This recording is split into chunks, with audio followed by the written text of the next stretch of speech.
সন্ধ্যা বন্ধুরা, নতুন একটা ভিডিওতে সবাইকে অনেক অনেক স্বাগত আর অনেক অনেক ভালোবাসা। তো সারাদিন তো ব্লগটা করতে পারিনি, তাই এখন সন্ধ্যা এই 7:10-15 হয়েছে, এখন থেকে ব্লগটা স্টার্ট করছি। আর এতদিনের শরীর খারাপে চোখ মুখগুলো দেখতেই পাচ্ছে কেমন বসে বসে গেছে, আর চোখের নিচে কালিটা ভীষণভাবে পড়ে গেছে।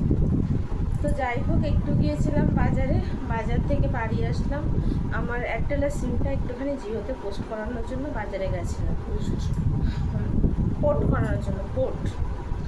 তো যাই হোক, আজকে দেখো শ্রাবণ মাস পড়ে গেছে, তাই গত বছরে চুরি ছিল।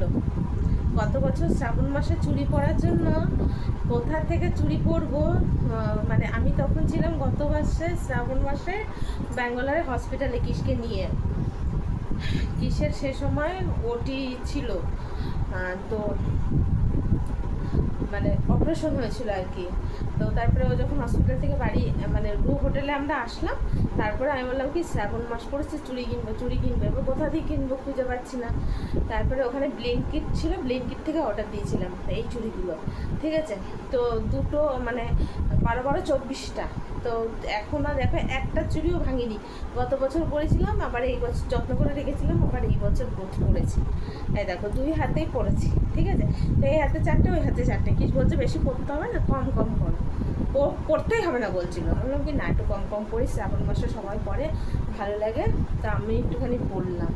আর আজকের গলার আওয়াজটা একটু খুলেছে না, সকালবেলা মিনমিন করছিলাম, তারপর ওষুধ খেয়েছি, ওষুধ খাওয়ার পরে একটু গলাটা ছেড়েছে, মানে ভিতর থেকে যে ক্লান্তি ভাব হচ্ছিল সেটা একটু কমেছে, কিন্তু পা যন্ত্রণা ওটা আছে, আগের থেকে একটু কম আছে, কিন্তু আছে ওটা এখনও ঠিকঠাকভাবে কমেনি। কতদিন লাগবে এখনও তাও আমি বলতে পারছি না।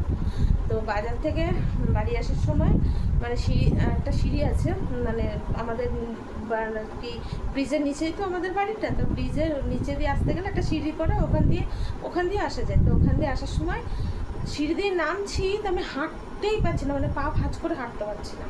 আর আমি তো এই মানে ছাদে উঠিনি 2-3 দিন, জানো।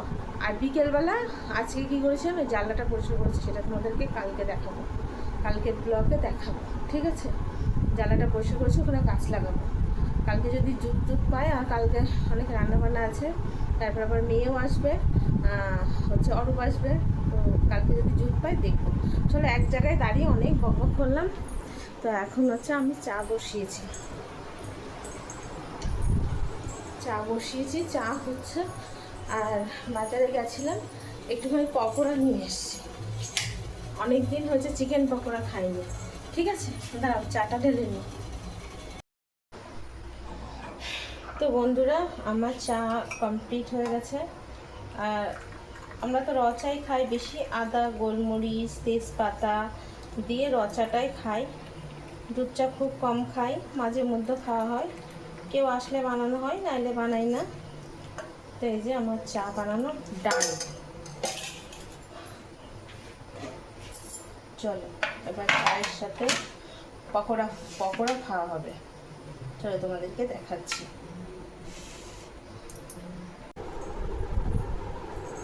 এই যে বন্ধুরা, সন্ধ্যার সময় চলে আসলাম সন্ধ্যার খাবার নিয়ে। তো এখন এটা আমি কোথায় রাখবো, মাথায় রাখবো।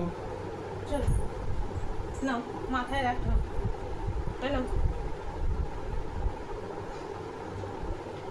ও, তো আমরা এখন চা, আর চায়ের সাথে কি আছে দেখাচ্ছি। দেখো চা, তার সঙ্গে স্যালাড, চায়ের সাথে স্যালাড, আর তার সঙ্গে এই যে দেখছো চিকেন পকোড়া। তো আমরা এখন চিকেন পকোড়া দিয়ে চা খাবো। মাঝে মাঝে না সন্ধ্যার সময় ইচ্ছা করে এরকম একটু পকোড়া হবে ভাজা, তার সঙ্গে চা জমে যাবে একদম, তাই না বলো? তাই চা না, আজকে চায়ের সাথে বিস্কিট খাবো না, তুমি সরে যাও। চা খাবা না? চা রেখেছি তো, তাও চা নিয়ে এসে দিচ্ছি।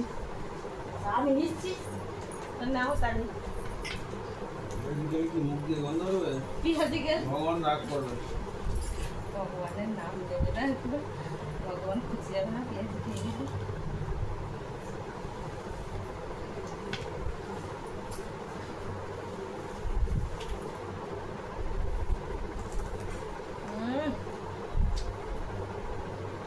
বন্ধুরা চাটা খেয়ে পকোড়া খেয়ে একটু ফোনে গল্প করতে করতে এখন 8:30 বেজে গেছে। আর মা গেছে কীর্তনে। আমি এখন এই ঠাকুরঘরটা পরিষ্কার করে নেব আজকে, কারণ সকালবেলা এতটা টাইম পাবো না। এই জন্য আসলাম সিংহাসনটা পরিষ্কার করতে। এর জন্য জামাটা ছেড়ে নিলাম, দিয়ে যে মানে পকোড়া খেয়েছি সেই গায়ে তো আর ঠাকুরে হাত দেওয়া যায় না, ওই জন্য জামাটা চেঞ্জ করে নিলাম। নিয়ে এখন এই ঠাকুরঘরটা পরিষ্কার করব। ফুল টুল রয়েছে, এগুলো পরিষ্কার করতে হবে। তাহলে কখন কি করব তার কোনো ঠিক নেই। ওর জন্য যতটা পারি এখন কাজটা গুছিয়ে রাখি। ঠিক আছে, পরে আসছি, কাজটা করে নিই। এখন বাজে 10টা। আমার ঘর দুয়ার মানে গুছিয়ে নিলাম। হঠাৎ করে ফোন আসলো 8, 8:30, 9টার দিকে। আমি তোমাদেরকে বললাম না ঠাকুরঘর পরিষ্কার করতে যাচ্ছি। তারপর ঠাকুরঘর পরিষ্কার করে বেরোলাম, হঠাৎ করে ফোন আসলো যে আমার পিসি মারা গেছে, মানে আমার ছোট দাদুর মেয়ে মারা গেছে। হঠাৎ করে ফোন আসলো। তো এই রাত্রে তো আমি যেতে পারবো না, কালকে সকালবেলা যেতে হবে।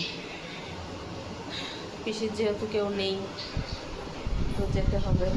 দাদারা আছে, দাদা আছে, বোন আছে, জেঠি আছে, ওরাই করবে, ওরাই দেখবে। তো আমি এখন খেতে বসছি, দেখে মা ফোন করছে। তো এখন হচ্ছে সবাই ফোন করছে, করে করে বলছে, বাবু এখনই ফোন করলো, করে বললো যে এরকম মারা গেছে। তো এখন কি করবো, এত রাত্রে তো যাওয়া সম্ভব নয়। দেখছি সকালে কি করি, সকালে তো যেতে হবে এক পা। তো চলো এখন খাওয়া দাওয়া করে নিই, সকাল সকাল শোবো। 10টা তো বেজে গেছে অলরেডি। অল্প কটা ভাত নিয়ে নিয়েছি, দূর থেকে দেখায়, কাছ থেকে দেখলে কি মনে হয় বলো তো, কত ভাত কাছ থেকে। আর আজকে মা রান্না করেছিল দুপুরবেলা। আমি তো এই কদিন রান্নাবান্না করতে পারিনি। এই যে পিপলির ডাঁটা দিয়ে, পেঁপে দিয়ে, কাঁঠাল আটে দিয়ে, খয়রা মাছ দিয়ে একটা চচ্চড়ি, আর এদিকে হচ্ছে রুই মাছের একটা তরকারি, দেখেছো, বড়ি দিয়ে, বেগুন দিয়ে, আলু দিয়ে। তো বন্ধুরা আর কি বলি, ভিডিওটা বড় করছি না, জানি না কতটা হয়েছে। তো আজকের মতন টাটা, কালকে দেখা হচ্ছে। কালকে সকালবেলা উঠে আগে দেখতে যাব, তোমাদেরকে আর দেখাবো না। দেখাতেও পারি, নাও পারি, কোনো ঠিক নেই। তো অনেক কাজ আছে, কালকে যাব, বাড়ি এসে আবার রান্নাবান্না করতে হবে। তো চলো আজকের মতন ব্লগটা এখানেই শেষ করলাম। দেখা হচ্ছে নেক্সট ব্লগে। তখন প্লিজ সাবস্ক্রাইব করে পাশে থাকবে।